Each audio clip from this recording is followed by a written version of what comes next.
How's it going, YouTube? My name is LBNinja7, your resident Mistweaver Monk and favorite WoW healing YouTuber. And guys, today we are on the PTR, which really quick, I'm going to plug my video. If you have not seen it, I have a guide. It's a 4-minute guide, so go check it out if you want to get on the PTR yourself.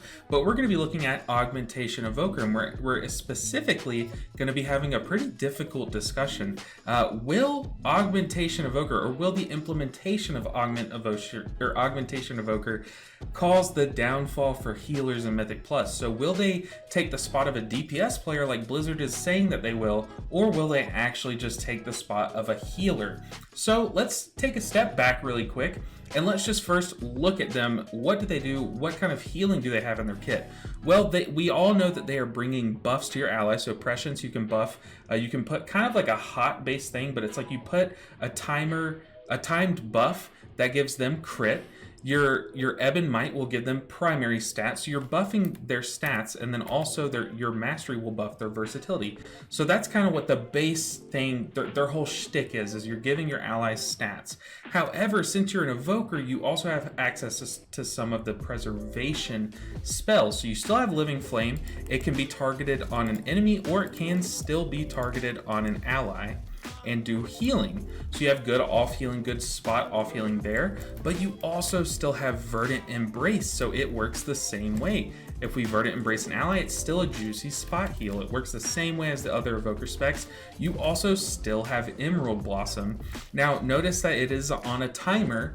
Instead of costing Essence, you can make it cost Essence, however, it's just a lot worse, and I'll get into that. But one of their main abilities is called, I think it's called like Time Skip. Yeah, Time Skip, where you just sit there and channel and it will reduce every single cooldown of yours that's on cooldown.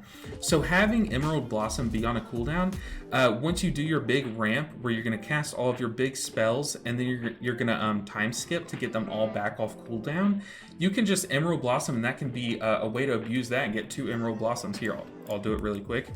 We'll Emerald Blossom, and then we'll Verdant Embrace, and then we'll Time Skip. And watch those go right off cooldown, and we can do it again. So you have access to actually a surprising amount of off healing, more than a DPS, but obviously less healing than a healer class. Now let's take another step back. Let's go back a couple of weeks, and if you remember, there was a big scare among the healing community. Will healers be replaced in Mythic Plus? And it's because we had a group of people that were doing high level keys without healers, and this was before Augmentation Evokers, when all you had was a tank and 4 DPS. You see Ret Paladin, Feral Druid was doing most of the healing, as you see her on the healing meters.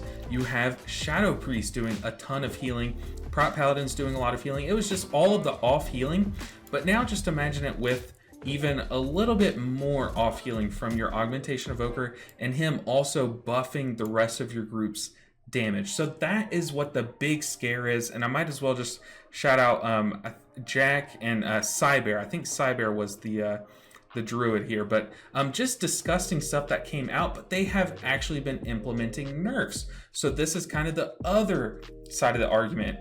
If you're arguing that you don't think that they're going to replace healers, then you've probably read the patch notes. So they are actually doing some changes to some of the off healing specs. So like druids, since they have access to resto spells, they have a lower mana regeneration, or a higher mana regeneration, I should say. They're gonna have less mana to use in a key. So Feral Druid, like you saw in that Twitter post, they will have a lot less mana to be healing with, and it works the same with Evoker. Even Augmentation Evoker is getting this nerf, and all of this will be live as soon as Augmentation Evoker is live. So on one hand, you have the fact that, yeah, they do a bit more off healing than a true DPS, so that's a little scary, especially looking at keys like this where it's possible to do it with 4 DPS to get all the healing done. And then you look at things like this, and it's like, oh, they're not going to have access to as many spells as they normally would have. All the specs, like if you pair it with a Feral Druid, are those two going to be able to tag team all the healing that's required to get through the key? Now, I just want to kind of tear the veil down and just say to you guys, it's not going to be that bad. People are still going to be accepting healers into keys.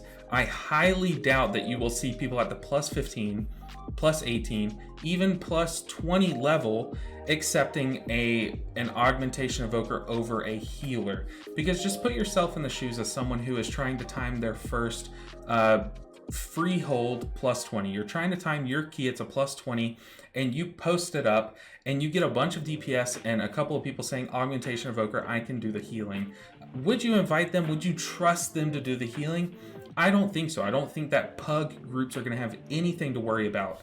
Now, the interesting thing about this discussion is, what about with more advanced or more choreographed groups like this group of basically YouTubers, where they can get together and practice it and practice it and practice it, and then keep pushing keys with no healer, and they have practice with that playstyle?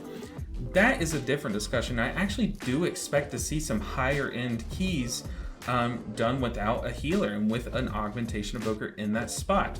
But as for us, the laymen, the normal people that just want to get their plus 20s done, just want to get KSM, just want to get your plus 15s done, just want to chill and play the game, you still will be able to do that. Unless you're a Mistweaver monk, you do not get invited to keys. I don't know why, but you have nothing to worry about, and I don't think we do. I do think that their off healing is very good. I think that the support that they bring is very strong. However, I do see in most cases, if you're going to bring an evoker in most pug keys, it will not replace the healer, because you just, to put it quite frankly, you just don't trust pugs as much as you trust your friends. Like, if you brought guildies, sure, you're going to try it. You're going to just do it for the shiggles, I should say.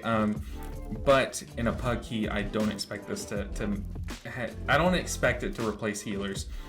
Now, I do think that healing has gotten a lot harder in dungeons, which is, in one way, it sucks a little bit to heal, so there's a lot less healers now than there probably ever has been. But I do think it also kind of just like keeps the door open for healers, and as long as the healing requirement stays high, things like this just become a pipe dream, or like Magical Christmas Land, where I think people like to theory craft that it'll work, but it has to be executed perfectly. And that is exactly why I'm saying groups like this are going to be the ones doing it. Now, this does sound like fun. Doing this off healing sounds like a lot of fun as augmentation. You're also you're buffing everyone. You're doing a little bit of healing.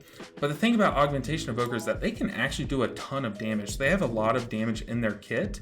So the thing that is there, you know how like all the evoker specs have a flight where they just breathe like a healing mist or a fire as they fly across the stage? Well, theirs is Breath of Eons, where you're going to be weakening everything that you breathe on. And what it does is it just opens up their wounds, and then any damage that your teammates do to them will be stored, and you, at the end of it, you will unleash that 20% of it. I think it's like 21% of it. So if you pair this with things like Windwalker monks to give them crit, to give them verse, and then buffing their main stat during their big Zwen ramp, or during their big cooldowns, you will get so much damage yourself. So I do think that there is not a lot of room for augmentation evokers to do a lot of damage and do a lot of healing. I think it's going to be a lot of choosing one or the other. I do think you can do some cute things like I mentioned earlier, where you Emerald Blossom and then time skip and do the same thing with Fair to Embrace and get a good healing burst. But outside of that, you do not do a ton of healing. Spamming Living Flames on your allies, you might as well just have a healer at that point. So yeah, that is my take on it. I hope that you guys enjoyed this video. I hope that this kind of puts your mind at ease, because I know for a while there, before they were releasing things, before I jumped on the PTR myself and actually had some play with it, I was a little worried myself. I'm not gonna lie. I was like, oh, a support spec. Knowing Blizzard and having played Overwatch, I know that all of the healers in Overwatch were just called supports. I know that some people at Blizzard think that those are the same thing, and in a lot of cases they shouldn't be. And I think that this is one of those cases, and I think they've done a great job of implementing it, of putting good nerfs into place to kind of balance it out and to kind of prevent this thing from running out of control. I pulled up the wrong screen, but you guys know what I'm talking about. So that's going to do it for this discussion video. I hope you guys liked it. I hope that you guys hopefully learned something about Augmentation Evoker, and Like I said, if you want to get on the PTR, it's very easy, quick and easy video. I'll have it down in the description, but it's right here if you want to go to my page. But guys, I appreciate you guys so much. Thank you guys for watching. Thank you for all the support lately. I am actually out of town right now. I pre-recorded this, so I hope it came out okay, and I hope it's doing well. But make sure you guys comment everything that you think down below. If you think it's still doom and gloom, if you are a healer and you think it's our time is over, or if you think I am even giving them too much credit, if you don't even think it's going to see play a higher end level, let me know all of that down below, because this discussion has been plaguing my mind and I've been wanting to make this video for so long, and I want to have that discussion with you guys. So that's gonna do it for this video. I think I've said that for the third time now, but I appreciate you guys so much, and I will see you guys in the next video. Make sure you guys show my Paladin 0 to KSM series some love. It takes so much more time than any other series, and I will see you guys in the next video. Take care.